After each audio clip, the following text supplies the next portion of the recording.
All right, so moving on. Okay, so what is debriefing? So what we mean by this is really a systematic process to really learn lessons and reflect on what happened during the campaign so that we can learn and of course, do better, right? And so, you know, there's a popular educator named Miles Horton who used to say, you only learn from the experiences you learn from. Think about that, right? So you actually have to, you know, take a moment and debrief and reflect and think about what actually happened and, you know, solicit many people's input and ideas and try to get a sense of, you know, what worked well, what didn't work so well, you know, how can we take what we've learned this time around and actually really learn it and improve for the next time around. So that's really it. It's really about improving our understanding of what effective campaign practices are so that whether it's you personally running again in 2 years or whoever the next candidate is that your local party or state party runs, and for the rest of us, right? So we often, you know, hear ideas on these calls where, oh, somebody has a great idea in Florida that then somebody in Missouri is like, hey, I could use that too. And so it's really about just trying to, you know, create a culture of, you know, learning and improvement and sharing so that we can grow as a party. And I would say, particularly, I would expect that, you know, for whatever campaign you ran, that you would be involving, this is the conversation you'd be having with your core campaign leadership, however you define that. And so that could be like a core, you know, steering committee. It could be, you know, at your local Green Party meeting. It really sort of just depends on who is sort of most intimately involved in your campaign. Okay, and so how do we do debrief? So there's obviously many ways to do it. You know, I'm a big fan of face-to-face meetings because I think there's just, you can't beat that human personal interaction. Obviously, if you ran a statewide race, you might have to do something over the phone or, you know, with Skype or something, or, you know, a method like this webinar, just because physically people can't get all together. But I have seen many statewide campaigns that still do try to do some sort of, you know, debrief or postmortem in person. You know, if you can, you might want to try to have it facilitated by a neutral third party, just because it's often hard for, you know, people who have been the most deeply involved in something to facilitate and participate at the same time. And so, you know, I don't necessarily recommend that the candidate themselves be the facilitator of this process. You know, they were a key participant in the campaign and should be able to be free to speak and not have to worry about, you know, moving the conversation along or the agenda along. And so ideally, you know, you might want to find someone who's like, you know, an active green who for whatever reason didn't get deeply involved in your campaign, for example. You know, that could be a good facilitator, or just some other, you know, outside, you know, person that you trust and respect who could do this work. I think that, you know, depending on obviously how serious and, you know, involved your campaign was, I mean, I think this could be minimally a half-day, you know, thing, like 4 hours. So, you know, whether it's like a 10 to, you know, 2 on a weekend with a little bit of lunch break or a late afternoon, you know, something like that. You know, this is a process that can take some time, and it's, you know, it's important. So I encourage people to think about investing time in some sort of formal debrief. And, you know, you're thinking about both the different elements of the campaign, which I'll get into later, and then also the campaign as a whole. So, like, hopefully the whole was greater than the sum of the parts in your campaign. And depending on the sort of time and bandwidth you have, you know, you can be both picking apart the campaign as a whole, but then also looking at, you know, going in depth in terms of, you know, 1, 2, 3 different, you know, sort of pieces of the campaign that you maybe spent the most time and attention on. I've also seen this supplemented by surveys of volunteers. So one year in Philadelphia, in particular, we had a pretty robust campaign for a state representative seat, and we had way more people out on election day than we had ever had before. And so one of our volunteers, one of our key party leaders basically did a post-election survey of those. It was specifically of the volunteers who came out on election day, so it was probably about 50 or 60 people, but it was really good information and feedback about, you know, what they experienced at the polls, how they felt the campaign supported them, how they felt as a volunteer. And so, you know, it doesn't have to be just a face-to-face meeting. There's other ways to debrief, and obviously, ideally, it would be sort of all of these things combined. So, you know, surveying your volunteers, even if it's a quick, you know, 4 to 5 question Google form kind of, you know, survey to just try to get some, you know, feedback and information. And then, you know, I, of course, do it soon, right? So obviously, you know, November 27th is even a little bit late to be having this call. But, you know, it's something I think, you know, in the early part of December before the holidays really get in full swing, you know, could be a good time to do this sort of thing. In fact, there was one person who said they couldn't join tonight's call because tonight was the night that they were doing their debrief. So, you know, obviously the minute, you know, right after the election, people are exhausted and burnt out, and, you know, they probably have to go back to their day jobs and their lives.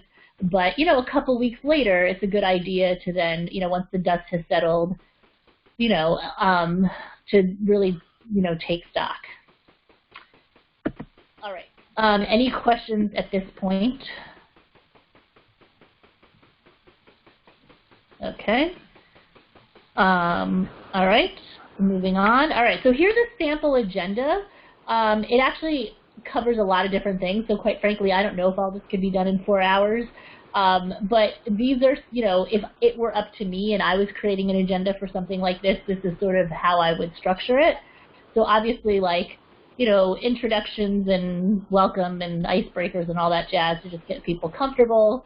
But then, you know, it's always nice, I think it's important to start with the positives, like, you know, when you think about asking people who attended, when you think about the whole campaign, what worked well, what were the successes, you know, to get people to really think both conceptually, but also, you know, in detail. And what I mean by that, you know, I oftentimes hear people say like, oh, you know, like, we got a lot of attention.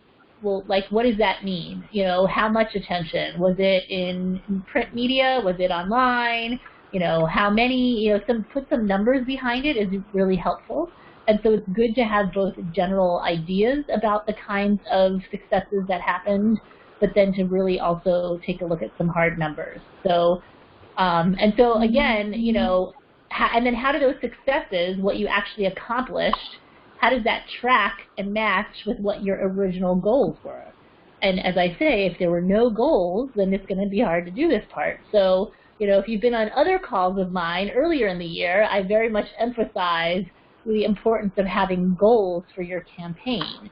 And obviously winning is certainly one of the most important goals, or one of the obvious goals, but there's a ton of other goals, particularly for a party like the Green Party, where we're still building, and, you know, we're generally speaking, unfortunately, not in a position to be winning lots of elections just yet, but we're still in positions where we can be growing and expanding our reach and growing our base. And so, you know, what the number of votes that you got versus the number of votes that you were hoping to get, or that you realistically thought you could get. What about targets for the number of new volunteers or donors? And it doesn't have to be just an actual number. It could be that you were hoping to get, you know, a particular neighborhood, let's say, or a particular geography, you know, more engaged and more activated, or a population, like we wanted to get more young people involved in the campaign, or more people of color, or something like that.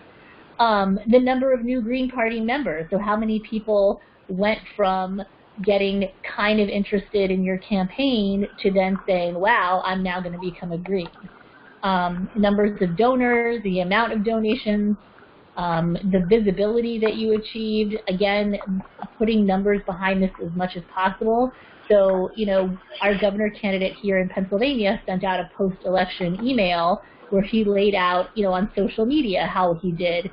I started the campaign with this many, likes and supporters, and I ended up with this many. And and then because it wasn't his first time around, he was also able to compare it to the last time he ran for office. And then, another goal could be movement on an issue, and this is obviously a little harder to quantify, but, that's another type of success that your campaign could have achieved. And again, how does that match? Was that one of your articulated goals? Any questions or comments about this piece? Hey, Hillary? Yes. I'm wondering, is it possible to increase the volume in any way? You're coming through in a very faintly. Do other people have that issue? Yes. Okay. Well, you know what? I'm using my headset on my computer, and what I might do is change to the phone and see if that works better. So give me... Well, you might be able to increase the volume on the headset. Some of them have a volume setting. No, I don't think I do. And I think that's usually like the volume of my listening. Hold on, just give me 1 minute. I'm going to call in with my cell phone here. All right, give me...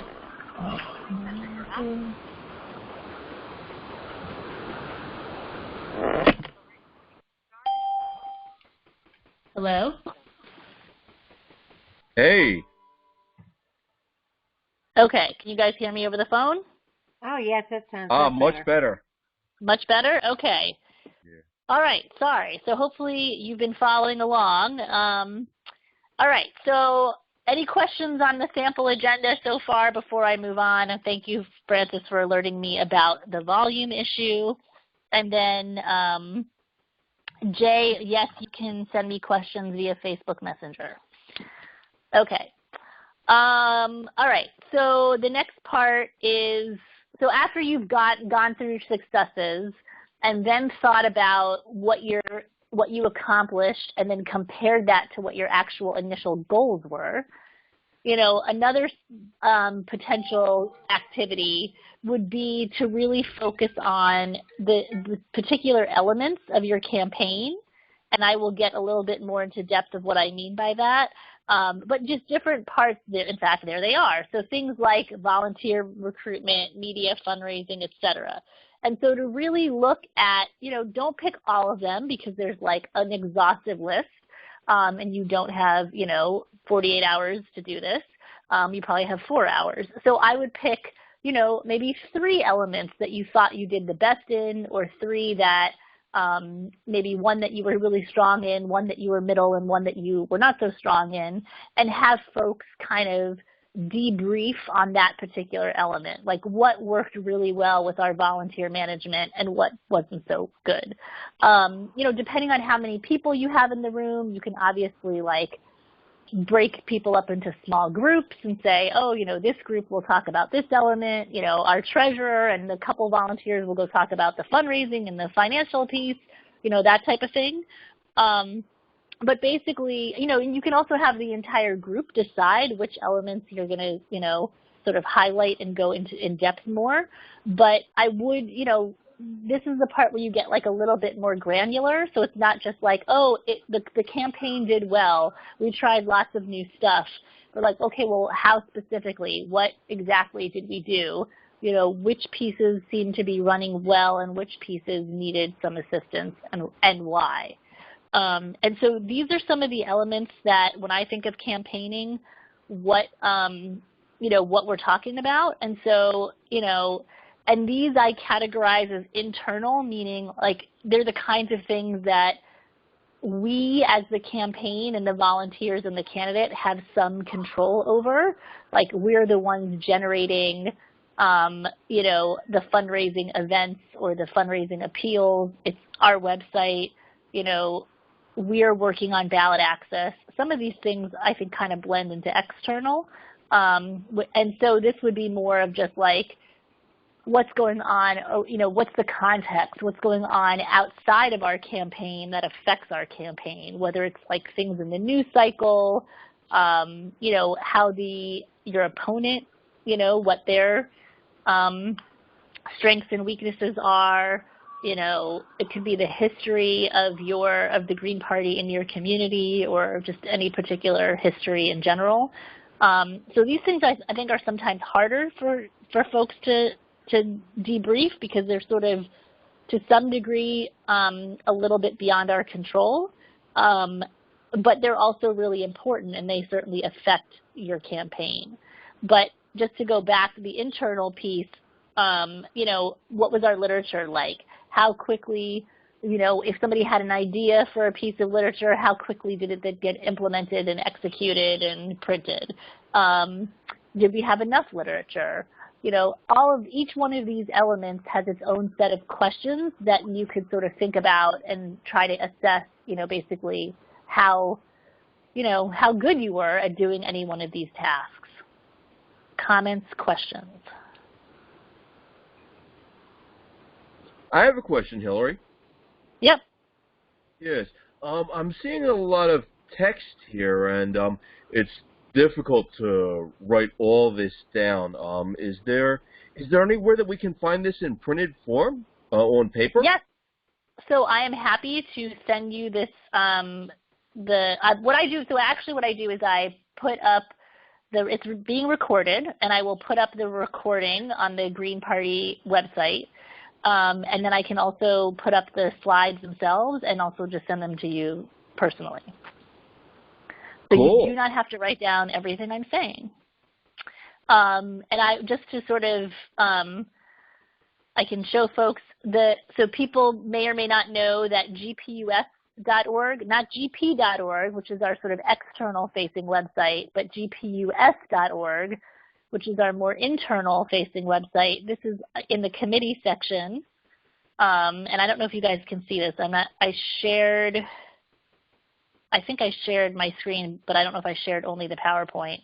But the CCC has a website, and in the webinars section, we basically upload the recordings of previous calls, as well as some of the documents and slides. So this is where you will look for it in a couple of days. And I can put that link in the chat box. And there you go. All right. Okay, so debriefing based on the elements of your campaign. And then, basically, have people report out. Like if you had small groups, they can come back together. One group can sort of report out what they talked about, and then other groups can react. And then the closing really needs to be, what I would call the focus on the future. It's sort of the what, so what, now what, right? So the beginning is the what. This is what happened. This is what we accomplished. In some ways, the so what is it's also more like the next part of the agenda is more of a how. How did we do all that, or how didn't it happen? And why does that matter? And then what's the next thing? Like what's the next part? What are we going to do in the future, right? And so assuming that someone's going to run again in 2 years, even if it's not you personally or the same candidate, though I hope it is, what would you do differently? And obviously for most people, it's just get better organized earlier, right? Like I hear that all the time. People way underestimate how much time and energy it takes to run for office, how hard it will be to like herd the cats and get people to actually do things. And so, obviously that's a huge takeaway. But in addition to that really obvious one, what else, what other takeaway action items can you use almost immediately, quickly in the party, and even long term? And so, and not just so think about it both for like short term and long term, but also what are the takeaways that the party can do versus what like the future candidate might do, what a next candidate might do. And so some examples. Yep, sorry, go right ahead.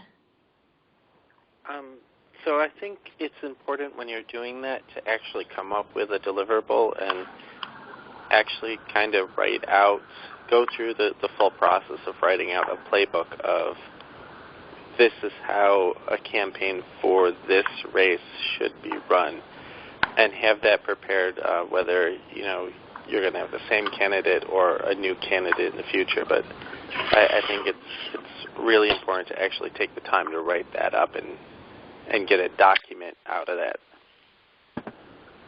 Yes. I mean, it's really all about creating institutional memory. You know, we are only as strong as sort of what we know how to do, and if every year it's a different group of people who are running for office, burning out, and then leaving, and then a new crop of people come around and run under the green banner, like that doesn't actually really help us. Like we really need to take the knowledge and the experience that's gained and really sort of codify it in the party and make sure that, you know, more than one or two key people are learning these lessons. And so I think, you know, most of us in our locals, I know we have this in Philadelphia, you know, there's a handful of people who have, like, you know, been around for years and they know this and they know that and they know how to do these things. And it's really about making sure that it's not just in a few people's heads, but that there's, you know, and I think Jason is right, you know, putting it on paper, right? Having an actual document that is a living document, right? Like a Google Doc is perfect, where you can sort of keep adding, you know, lessons learned, ideas, you know, if we had, this is the playbook for how to run this campaign in the future. If we only knew what we knew now at the beginning, this is what we would have done. And that can be really useful. And like I said, it can be a living document that, you know, successive campaigns add to over time and can only, you know, help people in the future. And it also can be a recruiting tool for, you know, if you don't have a candidate and you're targeting people, it can be a recruiting tool to show that, hey, look, we're organized. We understand what this takes. We've got a foundation set, and it's really something that, you know, someone can jump in knowing what they're getting into. That's a really great point. You know, part of the challenge for the next run is recruiting that candidate. And the more we can show that the Green Party, you know, like we're sophisticated. We actually know how to run for office. You know, we're not just doing it as a bunch of, you know, folks who woke up one morning and picked up our 8th grade civics textbook and said, this is how to run for office, right? You know, like we need to get beyond that. And I think, you know, having a document the way that Jason describes it and to build that institutional knowledge is definitely a way to do that. Okay, so again, you know, what did you learn that you can use the next time around, right?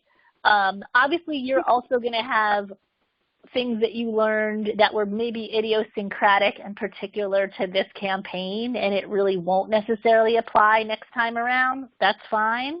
But, you know, there's definitely going to be things that are more broadly applicable to future races. And then data. Hopefully your campaign generated lots and lots of data. You know, even if it's not in a fancy CRM, even if it's like in an Excel spreadsheet or a collection of emails that are still in your email, you know, inbox, like you have contact info of people who have expressed an interest in a Green Party candidate. That's valuable stuff, you know, for the local party, for your state party, for national. You know, those are potential new donors to the party, new volunteers, new, you know, maybe somebody among those volunteers will run for office themselves in 2 years. Who knows? So make sure all that gets, you know, collected and stored somewhere and, you know, ideally given to your local or state party. You know, like all that volunteer contact information and history, like who actually did stuff versus who just signed up, donor contact information and donation history, that is gold, and, you know, do not lose it. And even if you don't feel comfortable sharing it, because we've had this in the past where candidates have said, well, you know, like half the donors were like my personal friends and family, like I don't want them going on some Green Party mailing list. Fine, eliminate those people and then give us the rest, you know, like if the candidate was endorsed by your party and the party, contributed to their campaign, there's no reason why the campaign shouldn't be sharing that information. That doesn't mean that they're legally, obligated to, but, it's a good practice to, expand the base and retain the base. Expand the base, retain the base. Like that's sort of, Lynn Serpy's number one rule of what this whole project is about, right? Getting more people into the tent, into the Green Party, and then of course keeping them, and then bringing more, and then keeping them. Barbara Stack. Yeah, Barbara. I think you may be touching on this later for the playbook, but what we have done is kept a rolling list of contacts, whether social media, print media, radio, through our media committee, and distributed that and updated that as the campaigns go along and from time to time. So that was very important to us, particularly since we couldn't get any debates going. So we had to go to radio. We had to go on social media. But that should be in the playbook too, our media contacts. Who are more friendly to us? Who is not, but still may be able to give us a few minutes. Over. Yeah, no, that's great. I mean, in some ways, that's part of the infrastructure, right? Right. Hopefully your candidate didn't have to create a media contact list from scratch. Hopefully your party gave them something. But if not, sometimes the candidate is the first green thing in that geography. Like there never was a local in, XYZ Pennsylvania, and this candidate is in some ways the first organizing entity for the Green Party in that area. So the candidate created that media list. Well, great, now turn it over to the party. Hopefully you're creating a new local out of that, the energy from that campaign. And so all of those different types of infrastructure and practices, just this is how we do X kind of thing. I often liken setting up a campaign is in some ways like starting a new business that has to be fully operational like overnight, right? And so, I think about in my day job, I'm the director of a small nonprofit, and like I've been doing it literally for 18 years. And like every year, we come up with some new system for X. And so like it's this long, slow process of continuous improvement, and every year we get a little better, and every year we learn how to do some new thing. Campaigns don't have that kind of time. Campaigns are like 9 to 12 months at most, and you've got to, basically jump into the deep end of the ocean and learn how to swim right away, right? There's no time for developing, this is how we're going to, deal with this, with conflict resolution. This is how we're going to deal with, purchasing and sourcing, basically, deciding which vendors to use. All that kind of stuff you have to figure out pretty much immediately. And it's always best if you can say, well, when we did this last year, we did it this way. And, we used this such and such printer, and they gave us a really good rate for this type of, handout, that sort of thing. Or, we know Joe is a really good graphic designer. He can do your flyer. All of that knowledge is key, and you don't want to lose it. So infrastructure and practices, leadership, leaders hopefully have emerged during your campaign. Who stepped up to the plate and really organized their neighborhood or their county? Who really sort of, kind of rose to the top and took on a lot more responsibility than you initially handed them. Like that is also really important, and cultivating that leadership for both the party and for future campaigns is key. You also want to just look at the actual votes, right? Like where did your candidates get votes from? Which neighborhoods, which divisions, which precincts? Because that's also information that can help you think about future runs. Maybe your statewide campaign did particularly well in a certain town or county, and so maybe you want to target that town or county for a local race, the next cycle. So that type of thing. And then the last thing, and this is sort of a new element tonight, is information about your opponent. So this was, I'm going to credit Jason for adding this to our PowerPoint. And so that's really like, it's basically sort of after the fact opposition research.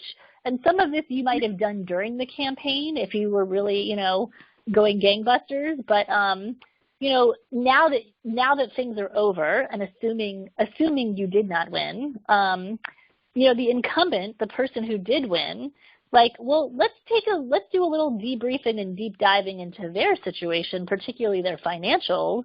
And is that information that could be useful for the next time around? Because chances are, you know, unless they retire or resign, or in the rare case lose in a primary, they're probably going to be your, you know, opposition candidate next time around. And so, you know, who gave them money? Who gave them endorsements? What did they spend their money on? Where did they spend the money? You know, and it could just be like, you know, this is, oh, look, they used such and such a printer. Like, maybe we could get a better deal there. Or, oh, they tabled at this event. Maybe we should have thought of that. But also, you might be noticing some conflicts of interest of people, you know. As we know, Greens don't take any corporate money like the other guys. And, you know, looking at the financials can be really eye-opening. So, you know, that's not something that has to be done right away, like in November, December. But it is something that you should be doing and thinking about, particularly, again, more information for this party and for the future candidate. And I see Maureen chiming in on the chat box here. So you have a survey that you've used in the past, but it's 6 pages long. So yes, I would advise shortening it down because people just do not have the attention span for that sort of thing anymore. And so it also could be, and I'm happy to take a look at it, Maureen, like, you know, sometimes you can also make surveys appear shorter just by formatting and the way, you know, it also looks. Okay, and then the last thing, and this is really the end, and then I'd just like to open it up for reflections and comments and conversation, is, you know, just be careful, like, you know, sometimes these things, particularly when things didn't go well and, like, you didn't win and, you know, it didn't go as amazingly well as you thought it was, like, try to, you know, avoid the blame game. Like, you know, it's not about throwing people under the bus and saying, like, oh, if it wasn't, you know, if it wasn't for Melissa, everything would have gone great, you know, which may be true, but it does, you know, it's not necessarily helpful to, you know, be in some ways that direct about it. You know, try to make this about actions. Like, you know, try to make, particularly when you're sort of talking about things that didn't work well, but even when you're talking about praise, you know, praise the particular action and try to make it about the activity that needed to occur and not about the person, because it can get really personal. People can feel really defensive, and you don't want to lose a potentially good volunteer who's committed and dedicated, who just maybe, you know, just didn't have the experience, right? Like, a lot of us are really new to this, and we can't, you know, hold ourselves to, you know, the same standard that someone who's been professionally campaigning for 5 years is going to have. So, so be gentle. But, you know, that doesn't mean that you should shy away from hard talk and just, you know, and say everybody was great and everything was wonderful when it wasn't. And then just be realistic about the time and the capacity of your group. Like, you know, everything I said could take an entire day, and maybe people just don't have that kind of time. So, you know, obviously, you know, you might have to adjust the schedule accordingly. And that's, I think, really it. I mean, that's really what this is about. I would love to hear from people if they have done any debriefing, what that has been like, or if they've participated in any debriefing, what kinds of things you've learned. You know, if you have any brilliant ahas that you want to share with us, like, fabulous, because, you know, we certainly want to spread the learning around. Jason Stack? Yeah, Jason. So our Green Party campaign manual that has been around for like 15 years or so, that generally came out of a campaign debriefing from Jeff Toasty's campaign for state senate in Rhode Island. He had written it specific to that race, post-running, and built it to run a second time. And then Greg Garrett from Rhode Island kind of tweaked it and modified it into a more general Green Party campaign manual. So I just thought that was interesting. Great. I'm going to see if that's on our website here. Should be. It should be, but that doesn't mean it is, so let's see, documents. So I know we had a few latecomers also join the call, so I don't know if anybody wants to, chime in. Oh, so the other thing that I will say, I don't hear legacy documents. It's probably, is it one of these? This candidate no, it's not a recruiting manual. We'll have to dig that up and get it on here. It might be the campaign manual 2008. Yeah, this was obviously an older version of it, but I think this is what you presented in Rochester 10 years ago. Yes. And I remember I drove up for that. Yeah. You stayed on Argyle Street. Did I? I have no recollection of that. But I just remember my husband was out of town. He wasn't even my husband yet. That's how long ago it was. So I was like, oh, I'm by myself this weekend. I'm going to go to Rochester and go to this campaign school. So this is more of a training. This isn't, I don't think this is is this what you're talking about, though? Yeah. I mean, this is long and extensive. So anyway, there's lots of great stuff on our website, amazingly. It's 60 pages long, so it's some light reading. And, it is old. I mean, there's not a single word in here about social media probably because it didn't exist at the time. But it still has a lot of really good information that is useful. I think social media back then was that when you had to tell them the reporter is not your friend, you can't tell them everything. Right.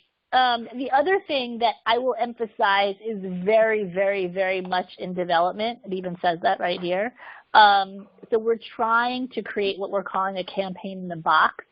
And I think it's literally like a Google Drive that ideally has subfolders for all of those elements that we talked about. So and things like, here's in the fundraising, here's a sample thank you letter from a previous candidate. Here's house party expectations. Here's how to, I don't know what this is from Iowa, but basically we've sort of crowdsourced things from previous candidate campaigns, and I will admit that a lot of it's, for me from different campaigns that I've worked on, but the whole point is to simply, have you not have to reinvent the wheel, right? So here's when I was Sherry's treasurer, here's a random snail mail thank you I did for people who wrote in checks. And so, yeah, you'd obviously have to tweak this and change it, but it's still easier than starting from scratch. And so I also encourage you, if you have things that you want to share and put in the campaign in a box, just send them to me. I'm happy to, upload them. Obviously we have whole sections that have nothing, but we really could use some more, exemplars and things that we did in that people have done, and so that future candidates can use this as a resource and not have to start from scratch.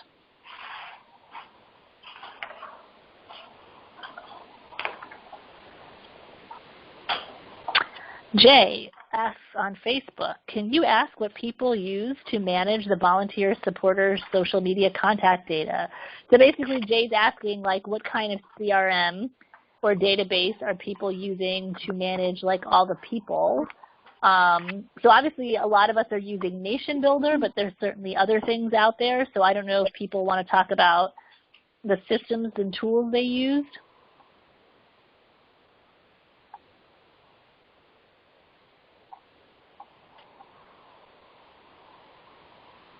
Anyone?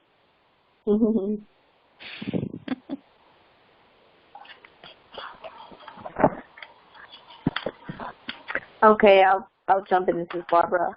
We use Hi, Excel Barbara. spreadsheets or just emails. So some of your campaigns are using Excel spreadsheets. Yep. yeah, because Yep.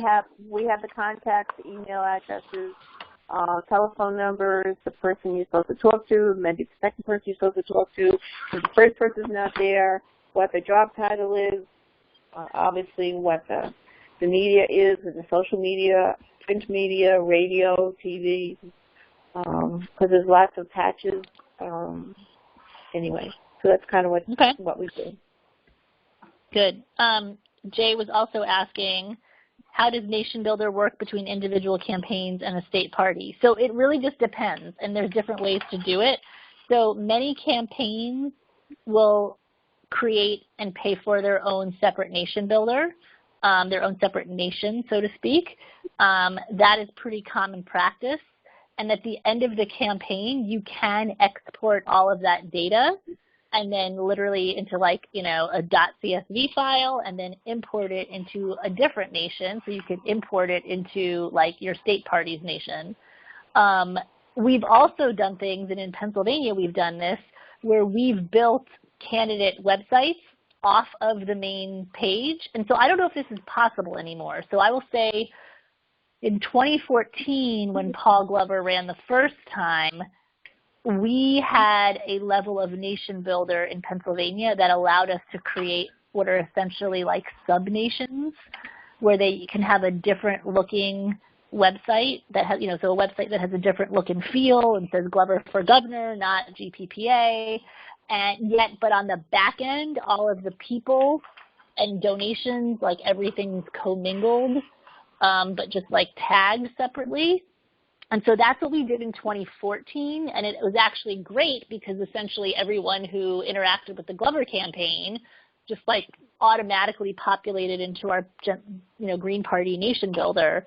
But I think, because I'm no longer treasurer at the state level and or involved in the state committee, like I don't really know, so this is more of a question for Tim Runkle, but I believe that Nation Builder changed its pricing structure and made like the ability to create subnations pretty cost prohibitive. So I feel like that's why that didn't happen this time around. So I don't know if other people have experience with that in their states. But yeah, I mean, Nation Builder can be costly, but it's also pretty robust. But you have to also have the time and expertise to do something with it. Like it's a little bit of like watering the grass with a fire hose for some campaigns, right? Like if you're running a really small, campaign for soil and water board, you may not need, that type of tool. So, and we have done, because this is not necessarily the call to sort of talk about Nation Builder or CRMs in general, but we have done calls on that topic. And so I don't know if one of our calls on that is, we've done calls on websites, and I think it's touched on this topic for people who are interested. Here we go.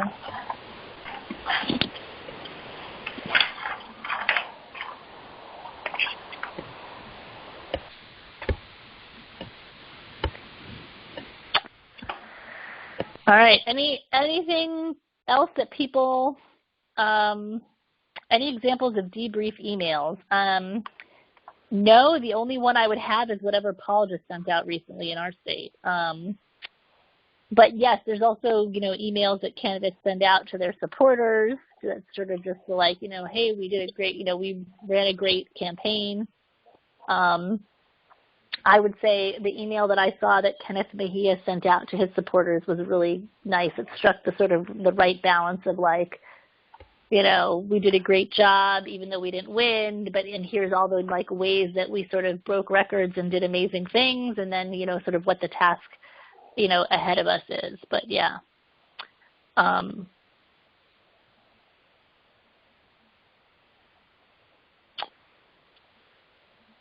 Yeah, so I guess, it's just before 10 o'clock. We certainly don't need to, belabor this just for the sake of it. I'm happy, we can call it a night.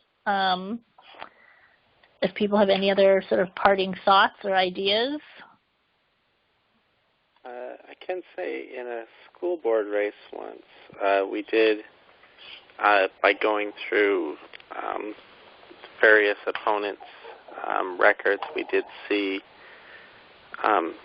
groups that did endorsements that we never thought to contact, never occurred to us that they would be involved in a school board race. So it is worthwhile to kind of go through those records and see, next time around, are there other people you should be reaching out to? Mm-hmm.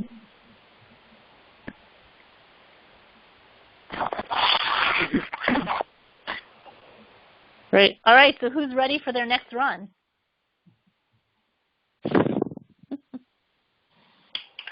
I think it'll help if I learn more. I do want to run someday, but yeah, there's still more stuff that I've got to learn. Sure. Well, that's fine, and it's in some ways it's good if this is like your first call because starting with the end in mind, right? And then working your way backwards.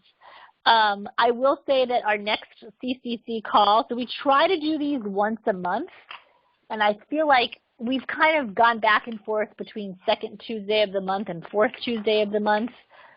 With this one, obviously, it was too, we didn't want to do something like right on the heels of Election Day because people were sort of, it's too close.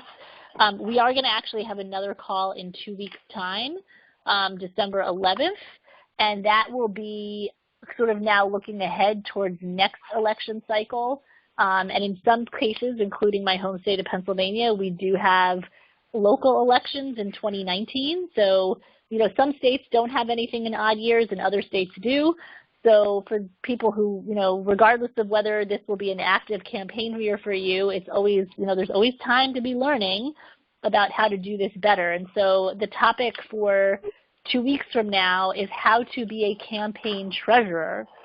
One of the things that we keep hearing from candidates or people who are interested in running is that it's really hard to find qualified and willing volunteers to be treasurers because it is, it is a bit of work and it's pretty specific and high stakes and there's a skill set involved. And so our hope is that if we can train more people to be treasurers, that then they will step up and that will enable more people to run and to do it effectively so that people aren't kind of, I think there have been cases where people's campaigns have kind of been stalled because they hadn't yet found a treasurer and so they couldn't do their committee statement and announce and start raising money and, yada, yada. So there's sort of a ripple effect there. So I don't know that I made a Facebook announcement yet, but I believe I did do a calendar thing on the website for it. So how to be a campaign treasurer. So definitely spread the word. That is a picture of a real campaign finance report that I filed once. And you too can learn how to do crazy things like this and support our candidates. And so that one will be December 11th, and I will put the link for that in the chat box. And it will hopefully also be on Facebook, and it will also get emailed out. And I think that's it. I got a question, Hillary. Yeah. How do we get the Green Party of the United States to help fund the candidates?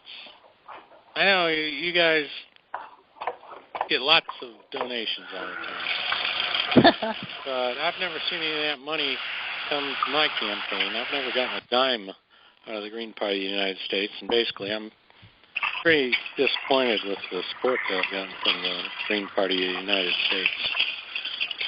The Ohio Green Party, this year they gave me $100. And I'm running against two candidates who each have millions of dollars in corporate cash. Sure. I guess I'm not going to run again if I can't get some financial support from the Green Party. I mean, the entire purpose of a political party is to support the candidates and to help them get elected to office. But so far I've gotten squat from the Green Party.